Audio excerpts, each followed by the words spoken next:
अरे कुर्सी कुर्सी मत कर समधी, कुर्सी के महंगाई बा।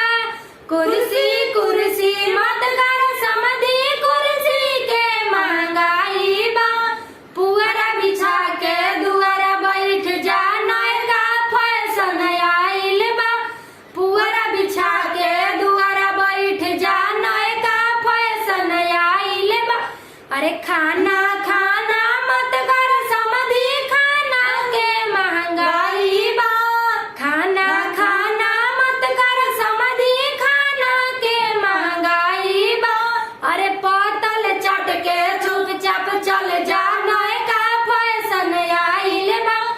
पतल चट के चुपचाप चल जा, नयका फैशन आइल बा। अरे पूड़ी पूड़ी मत कर समधी, पूड़ी के महंगाई बा। पूड़ी पूड़ी मत कर समधी, पूड़ी के महंगाई बा। ना चट के चल जा समधी, नयका फैशन आइल बा। कदो ना चट के चुपचाप चल जा, नयका फैशन आइल बा।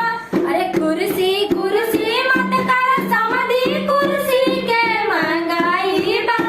पुअरा बिछा के दुआरा बैठ जा, नयका फैशन आइल बा। पुअरा बिछा के दुआरा बैठ जा, नयका फैशन आइल बा। अरे पनीर पनीर मत कर समधी, पनीर के महंगाई बा। अरे पतल चट के चुपचाप चल जा, नयका फैशन आइल बा। अरे दूधवे देख के चल जा समधी, नयका फैशन आइल बा। दूधवे पी के चुपचाप चल जा, नयका फैशन आइल बा। अरे दही चट के चुपचाप समधी, नयका फैशन आइल बा। दही चट के चुपचाप चल जा, नयका फैशन आइल बा।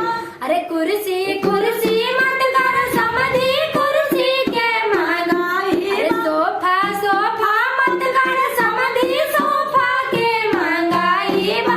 अरे पुअरा बिछा के दुआरा बैठ जा, नयका फैशन आइल। अरे सपट बिछा के दुआरा बैठ जा, नयका फैशन आइल। दही दही मत कर समधी, दही के महंगाई बा। चीनी चट के चुपचाप चल जा, नयका फैशन आइल बा।